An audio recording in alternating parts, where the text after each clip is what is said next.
Hi, Councilman Bullock. Can you hear us or hear me? I can hear you. Can you see me? We cannot hear you. How about now? No, that's not, I mean, very faintly we can.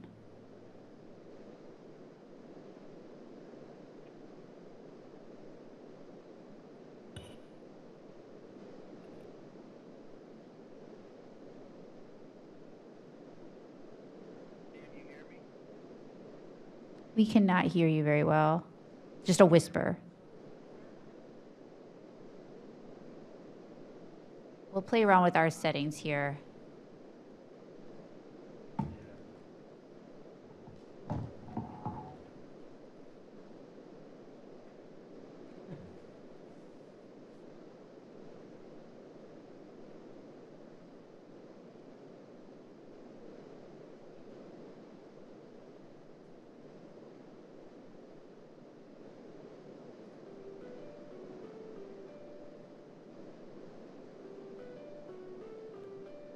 How about now?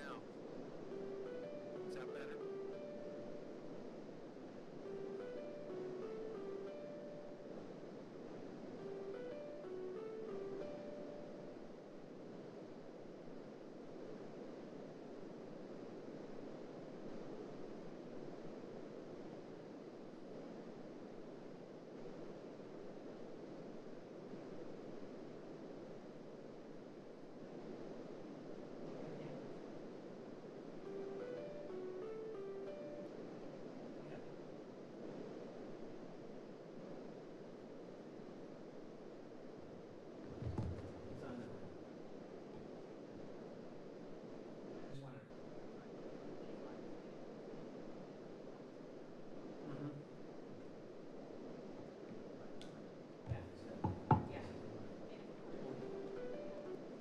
Can you guys hear me?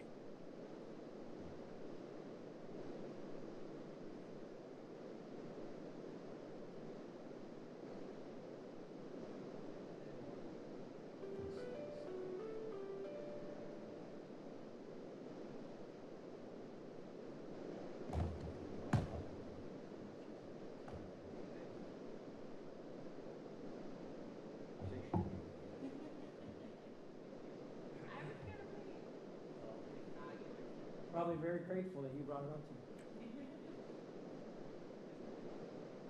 We're not very grateful, but so, we had other things that it will be addressed.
Tom, I'm really sorry. I think the problem is on our end, but I can't seem to resolve it right now.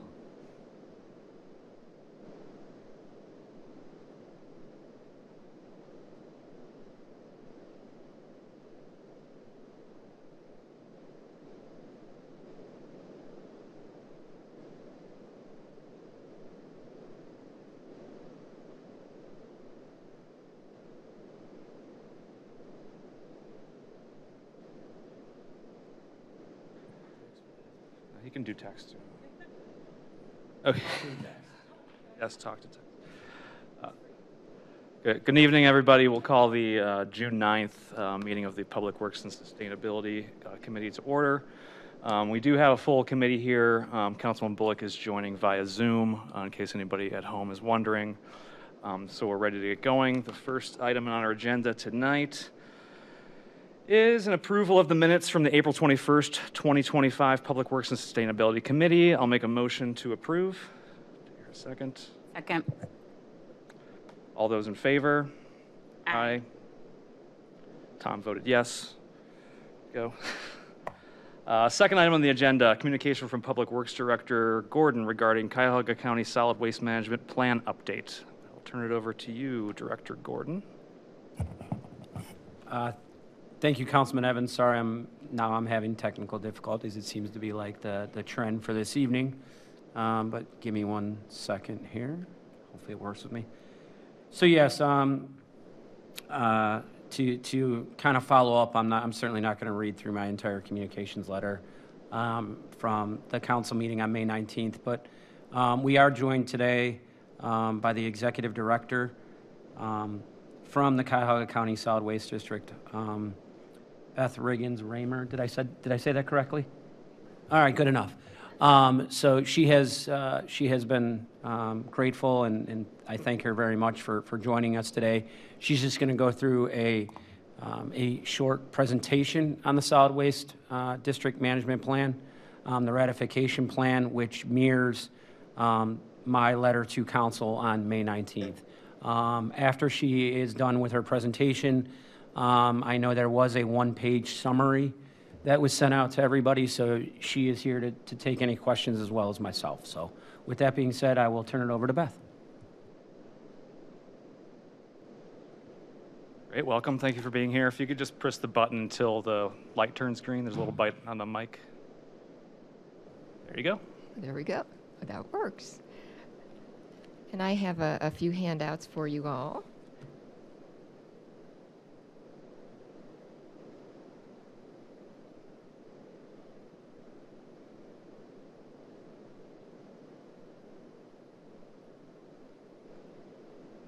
Thank you for having me this evening. Will you be advancing the slides, or we're just going to talk in general about the PowerPoint presentation? Oh, perfect. My name is Beth Biggins-Raymer, and I'm the Executive Director of the Cuyahoga County Solid Waste District, and thank you for having me this evening. The packet that you just received, you may have received this some of these documents electronically already. The top document is our executive summary. Our solid waste management plan itself, which we'll be talking about this evening, is about 329 pages in length, and you can access that off our website, but in the spirit of not generating any waste, we did not print that out for all of you. And then this is a copy of the PowerPoint presentation we'll quickly go through this evening, as well as Chris mentioned, a one-pager. And so we're just going to quickly, the agenda for this evening is to go through the PowerPoint, talk a little bit about who we are, why we're here, and why we're asking you to pass a piece of legislation. Go ahead. So we are the Cuyahoga County Solid Waste District. We are our own separate political subdivision created by Ohio statute, and our mission is to reduce reliance on landfills and to serve the 59 communities within our district and help them reduce, reuse, recycle, compost, and refuse items. We do not have the same geographic boundary as the county of Cuyahoga. We have a little tiny chunk of Geauga County that is incorporated in our boundary. And, but we are here to assist businesses, residents, and industries, as I mentioned, reduce reliance on landfills. Go ahead. So what is the plan? Think of the plan as a master plan document for everything solid waste. So think of that as, you know, how do you manage your garbage disposal, what composting programs you may utilize, recycling, those types of things. Not only for communities, but for, as I mentioned, businesses and industries. Go ahead. Our solid waste master plan is actually required to be updated by statute. Of the 88 counties in Ohio, there are 52 solid waste districts. Some are single county as we are, some are multi-county, and we are required to put this master plan together, which has a planning period of 15 years. However, we come back and update that every 5 years. So the last time we were in front of you was probably about 2019, right before the pandemic hit. And we're back again with the most recent update. This plan is to show that we have capacity for the waste that we generate within our district, as well as ensuring that we have a stable funding source and that we meet specific programming that are set in our goals. Go ahead. And these are the goals that we have to adhere to within the state plan. Ohio does have a state solid waste plan, which then creates the format or the outline for our individual solid waste plans. There are 10 goals. The first 2 solid waste districts actually get to choose. They can choose whether they gather data and try to meet an actual percentage reduction goal, or they can choose to meet what's called an access goal, which is simply saying that they have provided enough access for recycling within their communities. We actually meet both of those goals. So we have historically been kind of data geeks. We've been very good at gathering data for decades now, and we do adhere to actually goal 2, but we also qualify for goal 1. Just quickly here, you can see that some of those goals, we have to provide strategies for household hazardous waste, evaluate and provide certain kinds of recycling programs, outreach and education, and then, of course, report annually to the Ohio EPA. Go ahead. So how is the plan developed? We started this process all the way back into 2023. We had to do some evaluations with the data we had gathered. 2022 is actually our base year for data collection in this plan. And then we moved into 2024, where we gathered all of the service directors from the communities, asked them to come at an event called a Trash Talk Lunch. And we've asked them, what do you like about the services and programming we offer currently? What don't you like? What would you like us to do differently? So we took those comments. We also went out and talked to elected officials, as well as educators, some of our businesses, and asking them those same questions. What can we provide better for you to help you with your reduction goals? Go ahead. We are kind of overseen by a group called the Policy Committee. And policy committees are set again in statute. We are kind of a creature of statute. However, in Cuyahoga County, we are very unique. Since our inception back in the early 90s, we have utilized the Cuyahoga County Planning Commission as our policy committee. And we wanted to do that because we felt that the Planning Commission had a far wider reach to get input from our diverse communities within Cuyahoga County. And our policy committee consists of those that you see on the screen, plus 2 public sector representatives. One is Michelle Wilhelm, and the other is Tim Weber. Tim Weber represents large generators. He works for Metro Health. And Michelle, she actually represents just regular old citizens. Go ahead. And this process for plan updates is scripted in what is called a format. And we have to, as I mentioned, begin this planning well in advance of when our final plan is due to the EPA, which is 5 years after the last plan that was due to the EPA. So you can see here, as I mentioned, we started back in 2023, and we are in that yellow section now. Once we compiled all of the comments from our stakeholders, we then earlier this year, by statute, had to conduct a 30-day comment period. And during that, we did not receive any written or oral comments. And then that was followed by a public hearing, which we had no one attend. And after that, then we finished to craft the plan and present it to our policy committee, asking for their approval to now take it forward to our 59 communities, asking each of our communities to consider a piece of legislation, hopefully in favor of support of our plan. Ratification is a 90-day period. It began May 10th and will conclude on August the 10th. During that time frame, we are to go forth to our 59 communities, ask them to please consider if they would support the plan, and if they are, to pass a corresponding piece of legislation, which I believe was in Chris's his correspondence to you. We do need to have that passed before August the 10th. Anything after that will not count.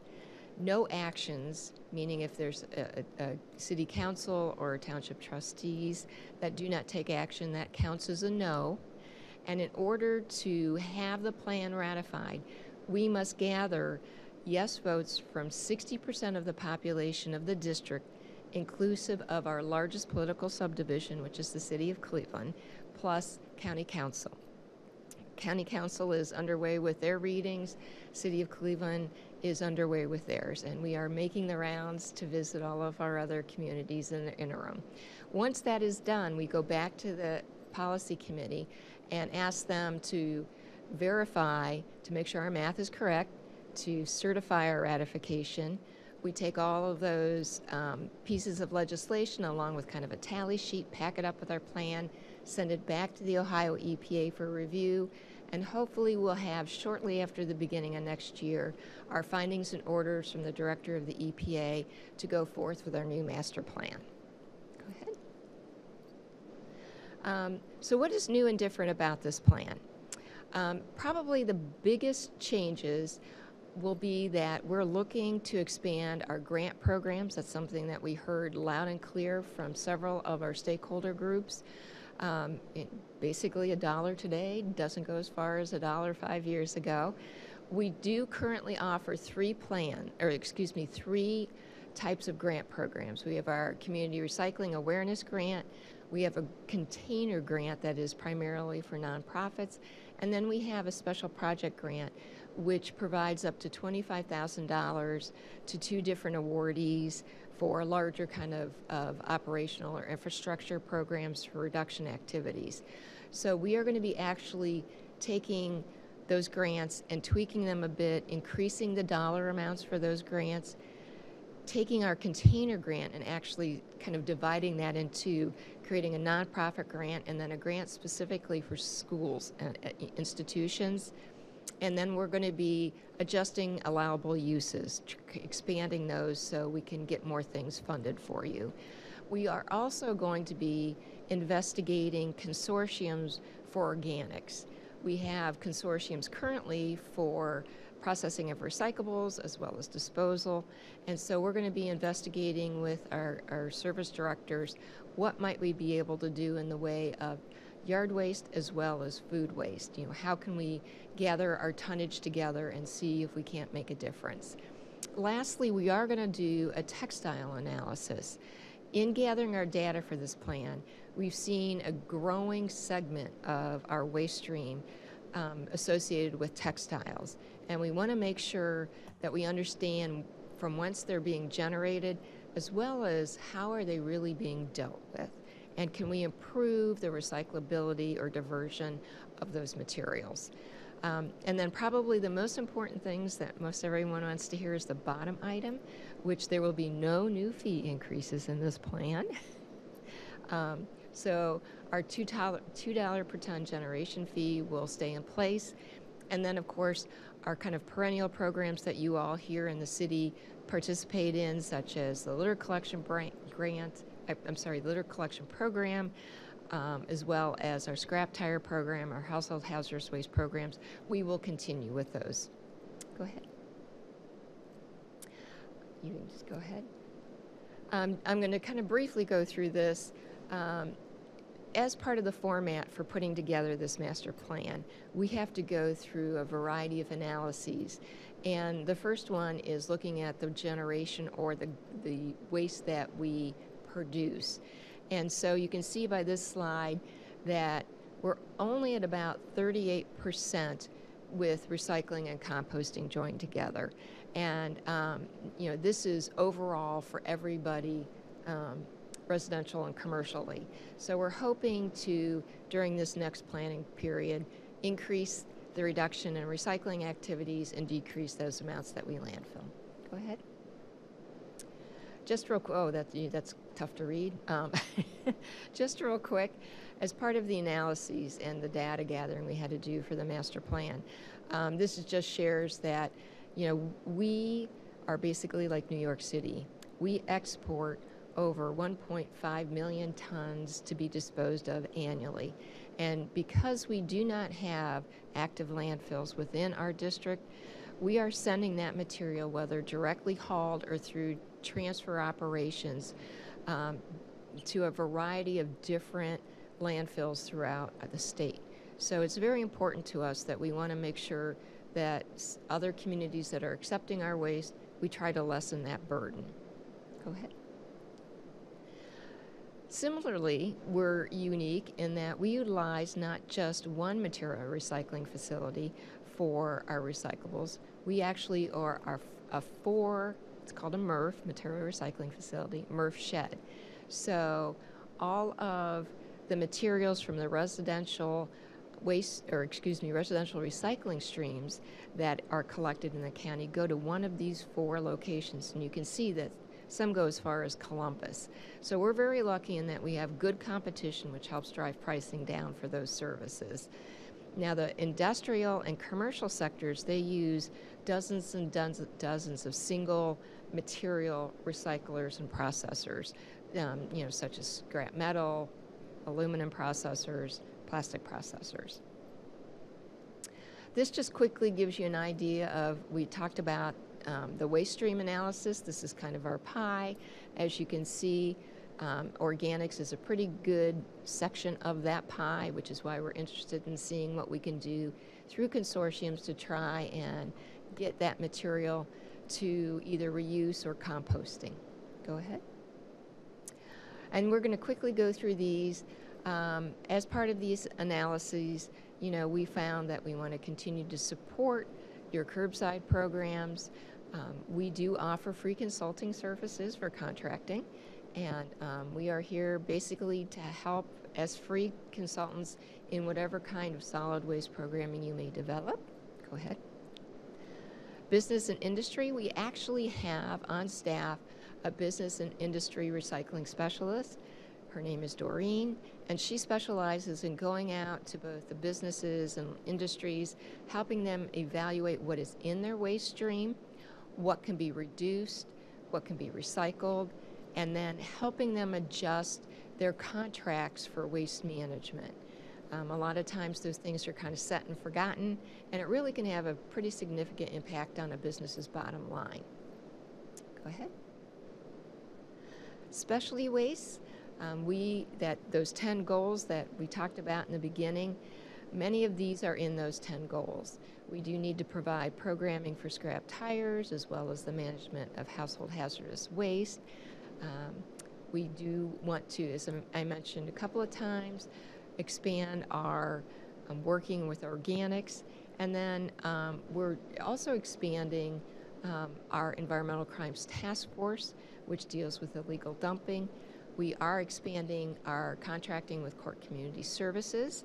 So Court Community Services is the group that comes through, and they visit every community several times, collecting litter and illegal dumping that's transpired in your rights of ways.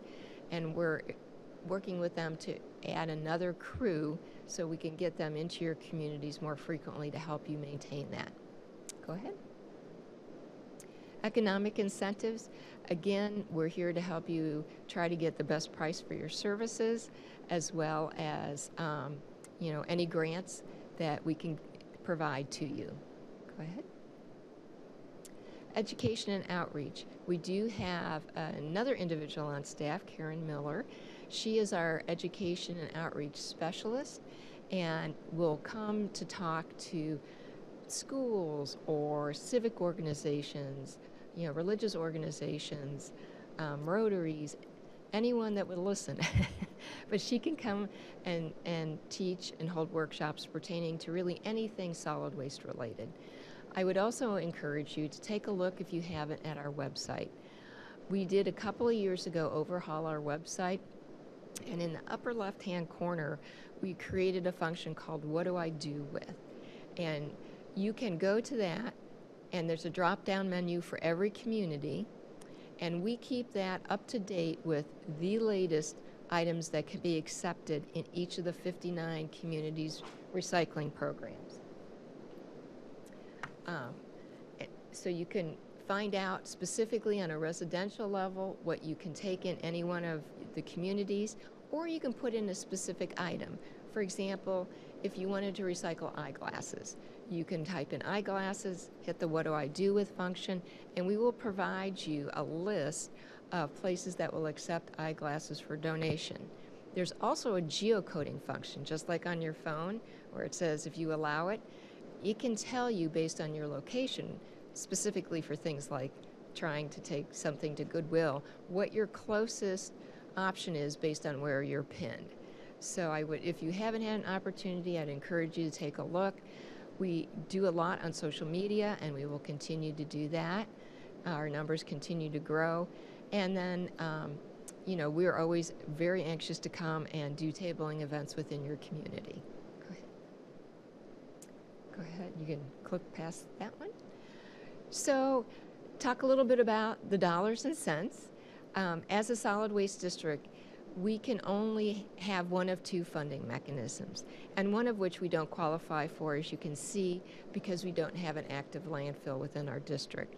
So we have had, since the beginning of our existence, a generation fee, and that generation fee is currently $2 on every ton of garbage that is disposed of within Ohio that is generated from within Cuyahoga County. Now, the price that you are paying for disposal currently, that $2 is already baked into it.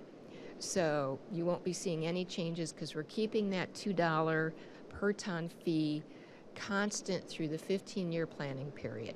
So we don't have any expectations of changing that, and hopefully when we come back to you in 5 years, there won't be a need, knock on wood, that we will have to adjust that. Go ahead. This gives you a little bit of an idea of really where we've been with our generation fee since 1994. We started at $1, and we're currently at $2. So we really do quite a bit for $2 per ton. Go ahead. And this will give you an idea. The state average generation fee is $4.75 per ton. So we have always tried to do more with less, and this will give you an idea of some of our adjacent solid waste districts, Summit County at 5, Geauga Trumbull at 5.50. So we do like to think we're a deal. Go ahead. And then, again, for providing information to the state, we had to show our solvency for all 15 years. So if you do happen to really dig into the numbers in that big document, you'll say, well, gosh, your generation fee is only generating $2.6 million annually, but you're looking to expend $2.7 in expanded programming. And that was an intentional decision on our part. We have a rather sizable fund balance, and we want to utilize some of that to kick off some of this new programming. You can go ahead. And then again, this just kind of recaps, our outreach and education. You can go ahead. We have community services that we offer. We subscribe to kind of a hub and spoke collection methodology. We're located in Garfield Heights, and we do have our facility, our convenience center there, and we work with the communities to do collections here locally so it's convenient for your residents, such as your household hazardous waste. You collect it here in the city, you package it up, you bring it to us, we hold a contract for those services. We then aggregate all those tonnages and we hold the contract, and because of all that tonnage, we can help push the pricing down. These are free to you, as is our annual scrap tire roundup. We come around every fall in September to collect the scrap tires you've taken out of your rights of ways, and so these are just some of the services, again, core community services that we offer. Go ahead. At our specialty Waste Convenience Center, if you haven't been there, we actually have a drop-off there, which is open Monday through Friday from 8:30 to 4:30, and these are the specialty items that we take every day of the week, and then we are open the second Saturday of every month, because we know it's not very convenient to try and get to our place between 8:30 and 4:30, so we are open the second Saturday, aptly called Second Saturdays, and you can bring any of these items to us. So we accept, electronics, if you've got election signs you want to get rid of, if, VHS tapes. And then Matt Walters is our recycling specialist on staff. And if you all are collecting bulbs, but we also collect bulbs there. If you have other issues, you can give Matt a call, and we will try and help you find a solution for whatever it is that may be plaguing you in your disposal. Go ahead. And then I'd mentioned our Environmental Crimes Task Force. So we hold and underwrite contracts with the City of Cleveland as well as the Cuyahoga County Sheriff's Departments. And I'll come back to that. So we have countywide coverage of ability to investigate environmental crimes, illegal dumping. Those activities are actually felony charges, and we have been very successful in the last couple of years. We because of the pandemic, had somewhat disbanded, but we are back and active and have had several prosecutions in the last 18 months specifically for those environmental crimes. If you have something and would like our assistance, I know you've got your own police force, but we would be happy to come in and assist if you would like. And then again, go ahead, plan ratification.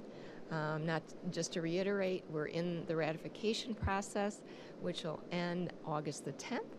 And again, that gives you all of the boxes we have to check in order to reach ratification. Go ahead. And now I'll go back to questions. Thank you. Great, thank you, Ms. Biggins-Raymer. That was extraordinarily helpful, I think, for me, for everybody up here on the dais. It's a lot of background information. I'm sure we'll have questions. Just a couple things jumped out at me that I wanted to remark on before. I'm really excited to see this kind of studying what we can do about textiles. That's great to see. So thanks for helping on that. And then the other thing I just want to make note of, I love the "What do I do with" feature. Thank you. That's really cool, and I know we have on our refuse page a lot of things what we can do here, but what jumped out at me is something we could maybe piggyback on is that ways you can donate items, which was really cool. So I'm hopeful that maybe we can work together to integrate something like that in Lakewood. Well, we have a great communications person on staff. Great, She can thank you. help develop graphics and content for you. Fantastic. So I'm sure we'll have some questions from up here. I'll make a note before we get into this that Councilman Bullock is here virtually. We're not able to hear him due to some technical difficulties, but I have his questions in front of me, so I'll be able to ask for him. But I'll turn it over to my other colleagues first, starting with Councilperson Hamilton Steiner.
Good.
That's great.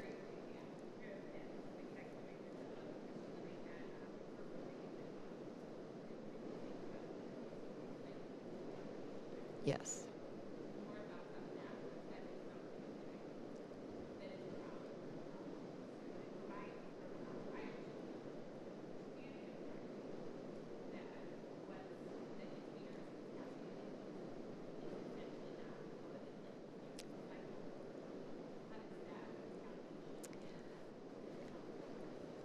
So contamination is two things. One, it can be the individual item, such as, I always use the old peanut butter jar analogy, where, you know, if you just toss it in and haven't scraped it out and washed it and that type of thing, that in itself is a contaminant.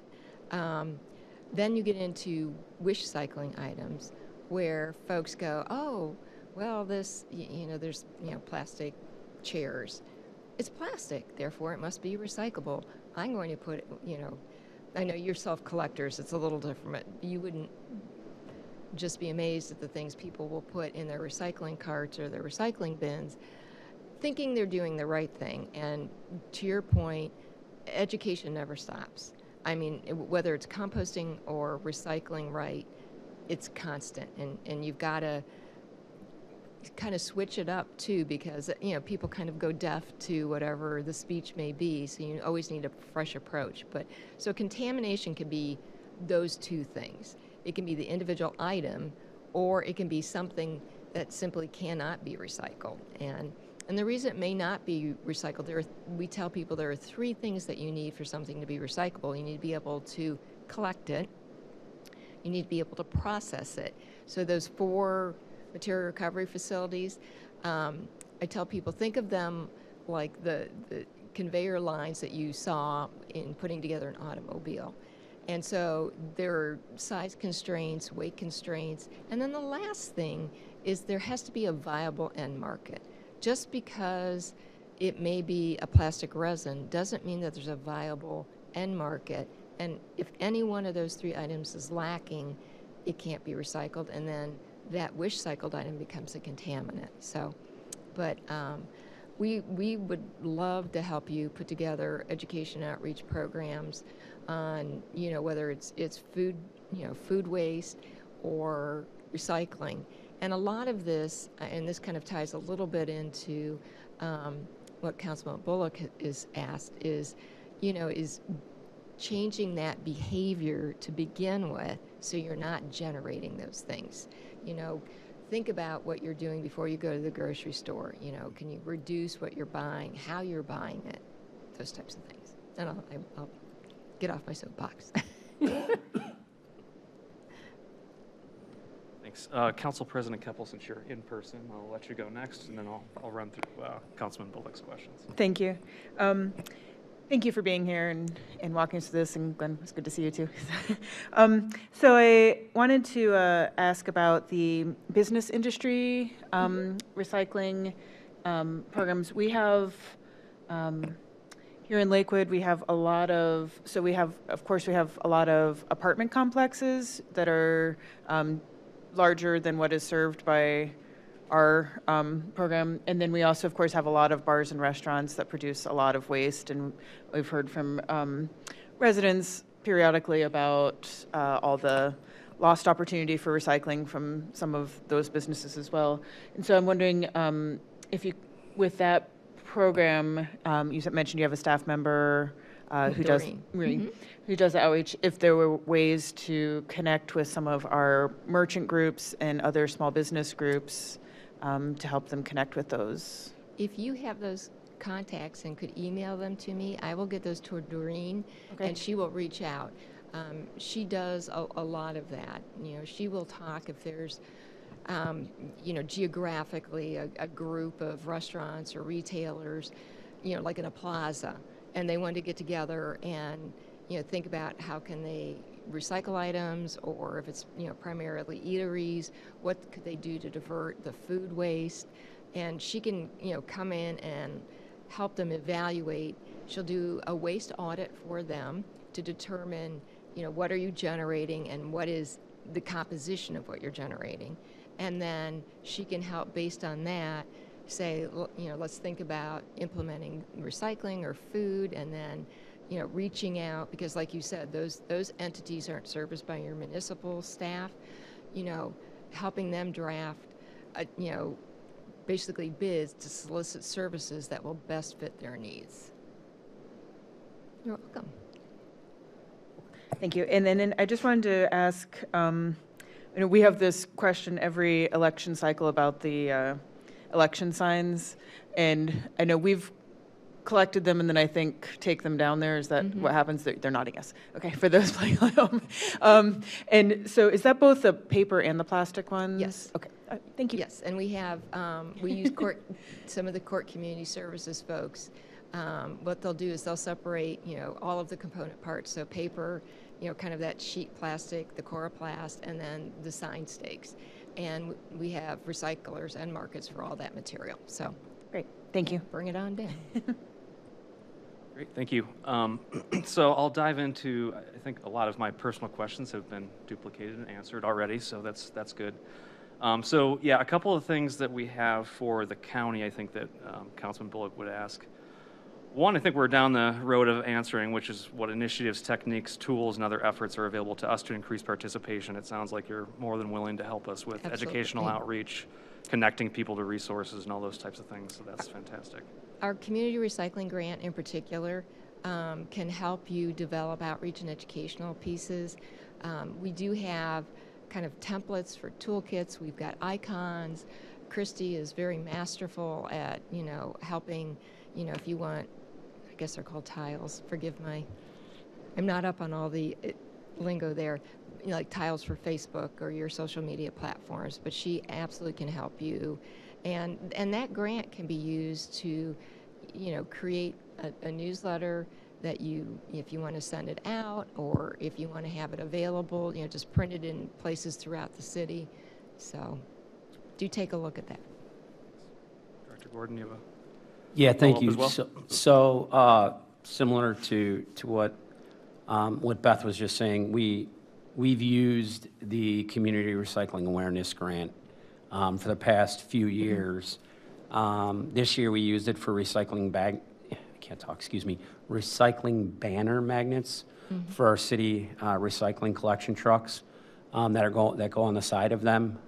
Again, to work with wish recycling and contamination and things of that nature, to recycle right. And then we also have done refrigerator magnets, we have done stickers, we have done postcards. So rest assured that we've explored as many options as we can to get across to as many people as we possibly can. And we continue to explore that every year with our grant application to find ways in which we can get out there. Yeah, the magnets for the trucks were great because those are just rolling billboards, so those are fabulous. Great, thanks. I appreciate that, Director Gordon. Yeah, I definitely, the magnets on the refrigerator is always a popular one. It's omnipresent in our house. So another question for the county, I think, kind of piggybacking on some of the things we talked about. Councilman Bullock asks if the district works directly with industry to try to reduce use of plastics on the front end or increase the amount of recycling plastics they're using so that So that less, less stuff is getting to the consumer in the end. Is that something the district is doing? We do. We do. Actually, last week I participated in a panel discussion for Association of Plastic Recyclers, and so we do work with both state and national organizations, trying to. We are not a bottle bill state, unfortunately, and we're trying to investigate how we can possibly bring extended producer responsibility to Ohio. And if we can't do that legislatively, how can we raise the awareness through, because we have places like Procter & Gamble in the state and things of that nature. So we do get involved on a state, I specifically get involved with that on the state and national level. And especially with our rivers and Lake Erie in specific. And we do, and through our education, part of what we try to, as I mentioned, encourage people is to reduce from the beginning. So consider how it is that you're consuming things, because it's the consumer has the greatest power on industry. And if you are effective in getting them to sit up and take notice, then they will change their products. But yes, we are involved in that. Great, thanks. So just a few more questions, and these are probably more towards Director Gordon, you and city staff. And if you don't have numbers, this is about numbers, so if you don't have those in front of us, we can we can work on this offline, but I do want to ask them for the record. If we're looking just at tonnage for blue bin recycling, not yard waste or anything like that, do you have an idea of how we compare to peer cities around Cuyahoga County? I would have to get those numbers for you. Okay. You can go on our website. Yeah, I was just going to say that, but I can certainly pull those numbers. We Okay. do get every year from the Solid Waste District a report on where where the city of Lakewood would compare to other cities on multiple different levels. So Okay. I can certainly pull the total recycling tonnage for you and let you know where we're at. Okay. So also he notes that recycling used to be cash positive years ago. Is that still the case? What's kind of the comparison between a ton of waste and a ton of recycling? I don't have that information, but we could talk offline about that. Okay. Yeah, I will forward you this list just so you Yeah, know, but I want that'll work. make sure we're asking them. And then what recycling collection center are we currently using and why? And why is that? Is it based on distance or what they accept, or how is that decision made? So, Councilman Bullock, we want Lakewood to be number one. Always. Number one in our hearts, Councilman. So, long story short, we are currently tied into a contract for our recycling processing with Waste Management. That contract is expiring later this summer. So ironically, the city is exploring at this time multiple options, which includes getting in on the consortium with the Cuyahoga County Solid Waste District and their recycling consortium. So we are in the process right now of reviewing overall options. So that would include if we were to include getting in on the consortium through the Cuyahoga County Solid Waste District. Ironically, they have Waste Management. So not much would change. But it is currently, that is where we at right now. Other than that, that's really all I have to say in regards to that. All right, great, thanks. So just to wrap up here, again, thanks for all the great information Thank you that for having me. brought today. Thanks to city staff for really making use of those grant dollars that are available for education. I still think there's probably room for us to improve, but it's probably more on our end to be more communicative with our constituents and things and use the tools we have available to us better. So definitely appreciate that, and thanks as well for this idea of connecting larger complexes or apartment complexes or business groups to the right resources so they can do a better job of waste management. That's a great idea. So I hope we can make some headway in that as well. So thank you. You're welcome. Are there any more questions or comments from committee or from chair? I do want to give credit. Lakewood has always been kind of cutting edge. You have been, out there really kind of pushing the envelope. You've been proactive over the years. So I'm a recycled employee here at the district where I was with the district and then we moved away for a bit and I was lucky to come back and when Diane retired. And so having seen all of you over the decades, you have always been very proactive. So your service folks do a very good job. Councilman Bullock, we want Lakewood to be number one, isn't far off the. You are definitely striving. Sorry, President Keppel. Thanks. I just want to take a moment just to recognize the refuse and recycling team. We always get lots of compliments when we're out and about, so it's noted and appreciated. So thank you. Yeah, the willingness to work with folks is really great, and residents truly appreciate that, so thanks. And your new drop-off site is wonderful. We came and toured, and we're like, oh, this is great.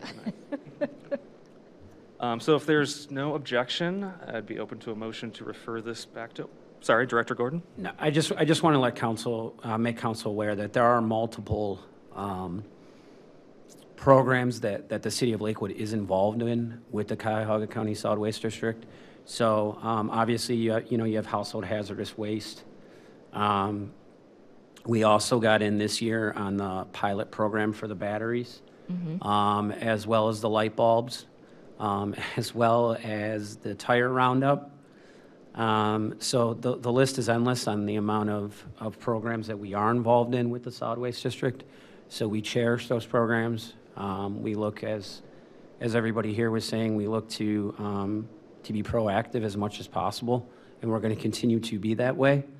So just rest assured that, when the programs do become available, similar to what is all included in the ratification plan, the city of Lakewood is as active as we can be with exploring those within our means. Great, thanks. And yeah, we truly appreciate that here on council. Obviously, this is an issue. We're going to be dealing with waste for, time. There's no way. There's no way around it. So I appreciate us being proactive in that sense. Thank you. So if there are no other comments or questions, would you entertain a motion to refer this favorably back to council? Motion to refer this favorably back to council. Okay, I'll second that. All in favor? Aye. Aye. Councilman Bullock, do you want to do a wave or clap? There you go. There we go. Aye. Motion Thank you. passes. Thanks again, everybody, for Thank being you. here. Thank you for being here so much. Really appreciate it. I know I learned a lot, and I'm probably going to be setting up an appointment with Director Gordon to dig down into this deeper because I'd like to learn some more myself. So. And you're welcome anytime. You don't have to call. You can stop by and, come out to our facility. We'd love to show you around and see where your things come in. Great. So, Thanks so much. Appreciate it. you're welcome. Without any Thank other you. comments, we'll adjourn this meeting. Thank you. Thanks, everybody. And I do have a copy for council.